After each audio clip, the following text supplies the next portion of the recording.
is the writing material that we automatically associate to the Middle Ages. Hundreds of thousands of manuscripts and charters written on parchment have been preserved up to the present, and this is possible because this material is extraordinarily resilient. In this segment, we will see what exactly parchment is, how it is different from vellum, how it is made, and some of its properties.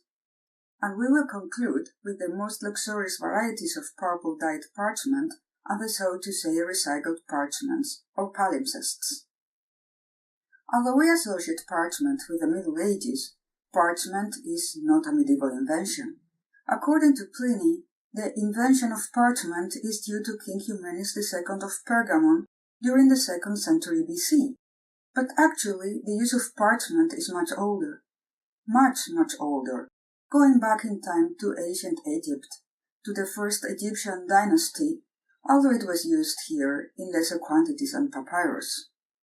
However, the term parchment, pergamenum in Latin, appears quite late in our sources, since up to the 3rd century AD, the name with which it is referred to is membrana, thus membrane. Another name to refer to this material is vellum. Originally, vellum is a parchment made from the hide of a calf, vitulus in Latin, but as it happens, it is extraordinarily difficult to assess when the hides used were made from calves or other animals, and as a result the words vellum and parchment have become exchangeable and depend on local preferences. In other languages, the difference between parchment and vellum might be a little bit different. In Spanish, for instance, vitela, which is the equivalent to the English vellum, is reserved for high-quality parchment, very white, thin and soft, no matter what species it comes from, although as a matter of fact it almost always is calf skin. Maybe a productive discussion in the forum could be how the two words and their translations are used in your countries. From animal skins to parchment, or to vellum, the hide undergoes a quite complicated process that from very old times demanded a high degree of professionalization, and therefore we find parchmentiers or parchment makers in many sources from at least the 9th century AD. To start with, not all skins were equally adequate to become parchment. A parchmentier who wished to achieve a high-quality product started choosing skins without wounds or scars and if possible of a light and uniform color. Otherwise, the parchment would retain at least a glimpse of the changes in shade. If the animal had not been appropriately blooded at the time it was slaughtered, blood accumulated in the capillaries would leave very characteristic marks in the parchment. The first operation was then washing the hide in cold clean water, running water if possible.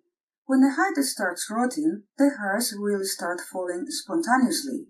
In warm climates, it would be possible to let the skins in the sun in order to accelerate the process, but the normal procedure was to submerge them in lime water during some days.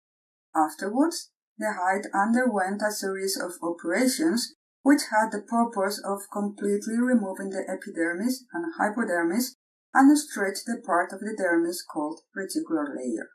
The first of these operations was setting the hide on a wooden bench, hair side upwards, and with a long curved knife, the parchment maker removed the hairs and if possible also the outer layer of the skin.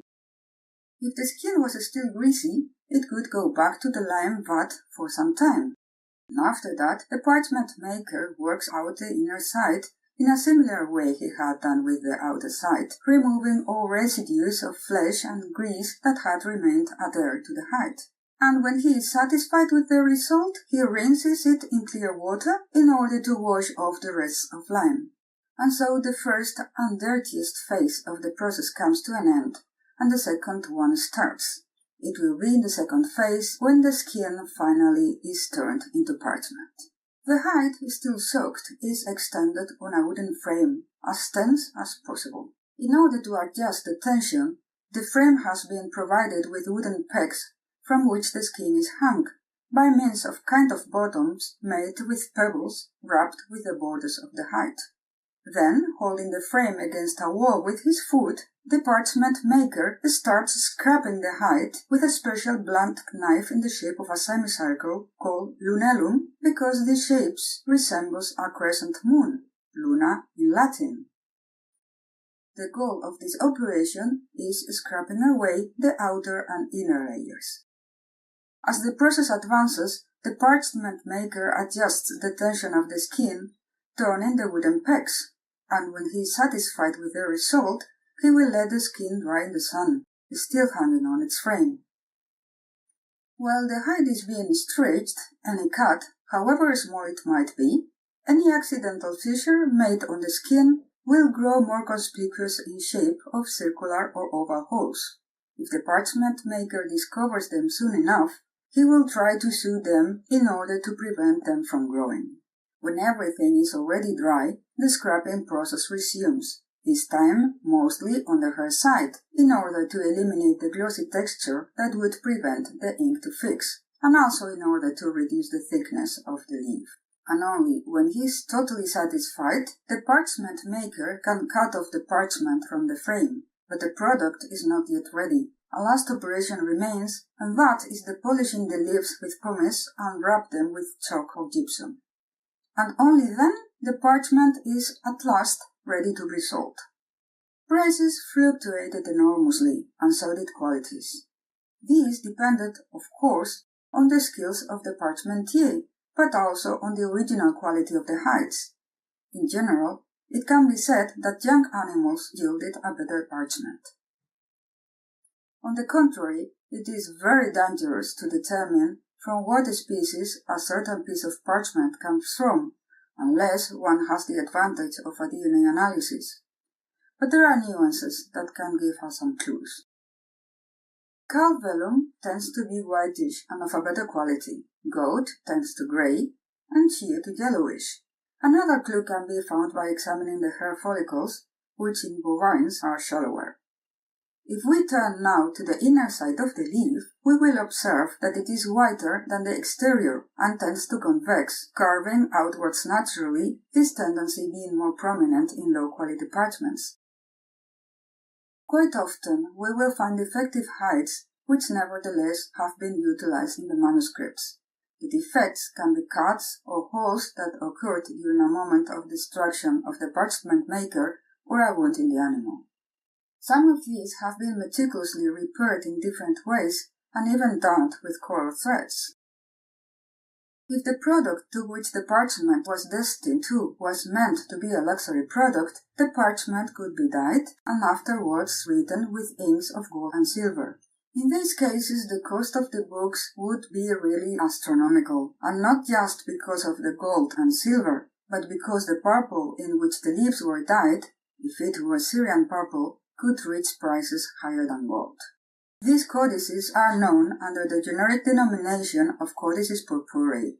They were relatively common from the 4th century onwards, and apparently they have imperial associations. At the other side of the spectrum, we have the palimpsests, or Codices Rescripti, which are just manuscripts that are reusing the parchment from previous ones after removing the writing. The way the writing was cleaned off from the leaves so that these could be reused has been described in a manuscript originally written in Tegernsee and now preserved in the Library of Munich. It goes like this. In an already used parchment, if you want to write again, forced by need, take milk and smear with it the surface and let it rest like that during a whole night. Then, after spreading flour on it, leave it under a weight to prevent it from wrinkling when it starts drying, and wait until it is completely dry. Then, once you have done all this, polish it with pumice and chalk, and it will recover its pristine whiteness. Among all preserved palimpsests or Codices Rescripti, probably the most relevant ones are the Ciceronian treatise De Republica, Vaticanus Latinus 5757, the Gaius Institutiones of the Cathedral of Verona, and Plautus Comedis, now in Milan. Until the beginning of the 20th century, in order to render the primitive script, or scriptio inferior, readable, scholars used chemical reagents, such as gallic acid, that in the long term have severely damaged the parchments. Fortunately, this procedure has been abandoned in the present, and in its place the leaves are photographed under ultraviolet light, and then a virtual restoration follows.